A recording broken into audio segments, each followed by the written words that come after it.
అందరికీ నమస్కారం.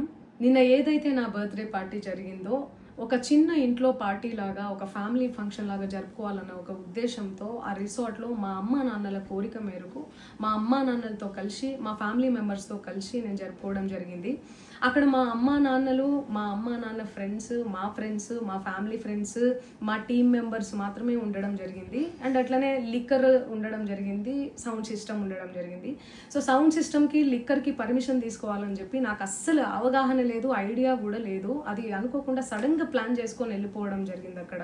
సో అందుకు నాకు అవగాహన లేదు, లేకుంటే నేను డెఫినెట్లీ నేను తీసుకునేదాన్ని. నాకు అసలు గైడెన్సీయే లేదు. ఎవరైనా గైడ్ చేసినా కూడా నేను పర్మిషన్ తీసుకునేదాన్ని, లేకపోతే నేను ఎందుకు ఇలా తెలిసి చెయ్యను కదా.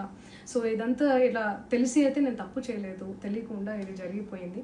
అండ్ అక్కడ లోకల్ లిక్కర్ తప్ప అసలు వేరే ఏ ఇతర పదార్థాలు, మత్తు పదార్థాలు కానీ వాడడం అసలు జరగలేదు. అక్కడ దొరకలేదు కూడా, పోలీసులు సెర్చ్ చేసినా కూడా. అండ్ అక్కడ ఎవరికైతే పాజిటివ్ వచ్చింది అని చెప్పి పోలీసులు చెప్తున్నారో ఆయన ఎక్కడో ఒక చోట తీసుకున్నాడు, ఎప్పుడో తీసుకున్నాడు అని చెప్పి తేలిందని చెప్పి పోలీసులే చెప్పారు. అండ్ అది ఇన్వెస్టిగేషన్ కూడా జరుగుతుంది. మేము కూడా పోలీసులకు కోఆపరేట్ చేస్తున్నాము. అండ్ నేను ఎందుకు ఇలా చేస్తాను, అసలు నాకు తెలిసి ఎందుకు చేస్తాను? మా అమ్మా నాన్నలతో దట్టు, మా అమ్మా నాన్నలు పెట్టుకొని ఇలాంటివి నేను ఎంకరేజ్ చేస్తానా? ఇలాంటివి చెప్పండి.